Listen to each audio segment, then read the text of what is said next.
Bapa di dalam surga, Bapa yang kami kenal di dalam Yesus Kristus, senantiasa kami beroleh kasih karunia-Mu Tuhan, untuk kasih-Mu di sepanjang perjalanan hidup kami. Hingga hari ini kami boleh mengucap syukur senantiasa, beribadah, berdoa, dan mengucapkan terima kasih atas segala berkat dan rahmat-Mu sepanjang perjalanan hidup kami. Dengan hembusan napas yang daripada-Mu, di setiap percikan ilahi yang Kau berikan untuk kami mengerti, memahami tentang Tuhan dan juga kehendak Tuhan dalam hidup kami, supaya kami tetap di dalam Kau selama-lamanya, melakukan firman-Mu dan tetap berbuat baik dan benar di dalam hidup kami, sepanjang kami tidak menyimpang ke kiri dan ke kanan, menyembah ilah-ilah lain dan juga percaya kepada hal-hal yang duniawi.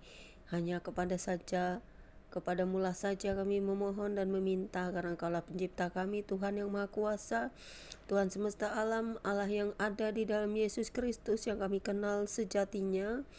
Engkau adalah terang yang ilahi yang menyinari kami dengan kasih-Mu. Roh Kudus-Mu yang terang itu akan selalu menyinari kami dengan kuasa-Mu, memberkati, mengasihi, mengampuni, memberikan pertobatan. Amin. Pada siang hari ini kita mau membaca 1 Samuel 13 ayat 1 hingga dengan ayat yang ke-22 dengan perikop ketidaktaatan Saul waktu orang Filistin datang menyerang, yang berbunyi demikian. Saul berumur sekian tahun ketika ia menjadi raja, 2 tahun yang memerintah atas Israel.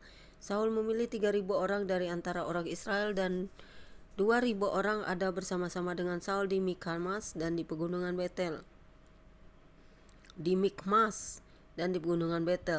Sedang 1.000 orang ada bersama-sama dengan Yonatan di Gibea Benyamin, tetapi selebihnya dari rakyat itu disuruhnya pulang masing-masing ke kemahnya.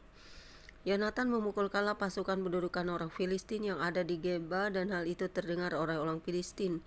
Karena itu Saul menyuruh meniup sangkakala di seluruh negeri, sebab fikirnya, biarlah orang Ibrani mendengarnya. Demikianlah seluruh orang Israel mendengar kabar bahwa Saul telah memukul kalah pasukan pendudukan orang Filistin, dan dengan demikian orang Israel dibenci oleh orang Filistin. Kemudian dikerahkannya rakyat itu untuk mengikuti Saul ke Gilgal. Adapun orang Filistin telah berkumpul untuk berperang melawan orang Israel dengan 3.000 kereta, 6.000 orang pasukan berkuda, dan pasukan berjalan kaki sebanyak pasir di tepi laut. Mereka bergerak maju dan berkemah di Mikmas di sebelah timur Bet Awen. Ketika dilihat orang-orang Israel bahwa mereka terjepit sebab rakyat memang terdesak, maka larilah rakyat bersembunyi di gua, keluk batu, bukit batu, liang batu, dan perigi. Malah ada orang Ibrani yang menyeberangi arungan sungai Yordan menuju tanah Gad dan Gilead, sedang Saul masih di Gilgal dan seluruh rakyat mengikutinya dengan gemetar. Ia menunggu 7 hari lamanya sampai waktu yang ditentukan Samuel, tetapi ketika Samuel tidak datang ke Gilgal, mulailah rakyat itu berserak-serak meninggalkan dia. Sebab itu Saul berkata, "Bawalah kepadaku korban bakaran dan korban keselamatan itu." Lalu ia mempersembahkan korban bakaran. Baru saja ia habis mempersembahkan korban bakaran, maka tampaklah Samuel datang.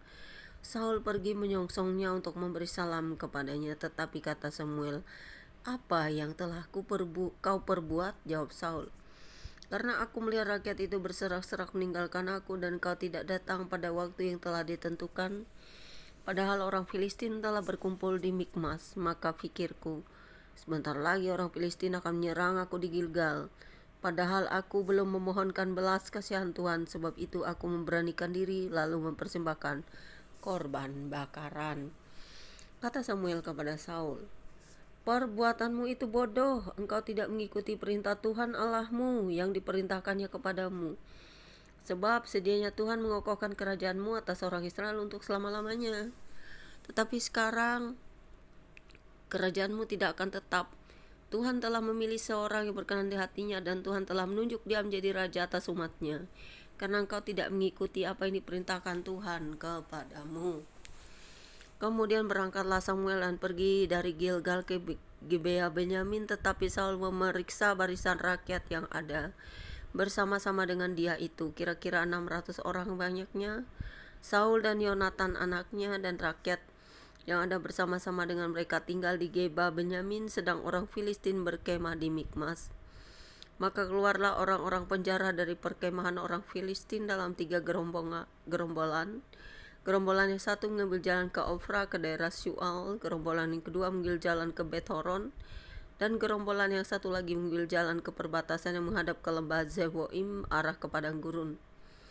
Seorang tukang besi tidak terdapat di seluruh negeri Israel, sebab orang Filistin berkata, "Jangan-jangan orang Ibrani membuat pedang atau tombak." Jadi semua orang Israel harus pergi kepada orang Filistin untuk mengasah mata bajaknya, beliungnya, kapaknya atau aritnya masing-masing. Adapun bayarannya ialah 2/3 shikal untuk mata bajak dan beliung, dan 1/3 shikal untuk mengasah kapak dan untuk memasang kusa. Sehingga pada hari pertempuran itu sebilah pedang atau lembing pun tidak terdapat pada seluruh rakyat yang ada bersama Saul dan Yonatan. Tetapi Saul dan Yonatan anaknya itu masih mempunyainya. Demikianlah pembacaan kitab kita siang hari ini. Terima kasih Tuhan atas apa yang kami dengar dan baca. Biarlah kami selalu merenungkannya dan menjadikan kami anak-anak Tuhan yang setia di dalam jalan Tuhan yang lurus dan tidak menyimpang ke kiri ke kanan. Tetap setia pada firman-Mu, tetap hidup dalam kasih-Mu, dan tetap mempercayakan Tuhan Yesus sebagai Tuhan Allah kami yang hidup, yang benar-benar datang dari surga, Mesias yang agung, Raja perkasa, Tuhan semesta alam namanya. Amin. Demikianlah pembacaan kitab kita. Tuhan Yesus memberkati. God bless you all.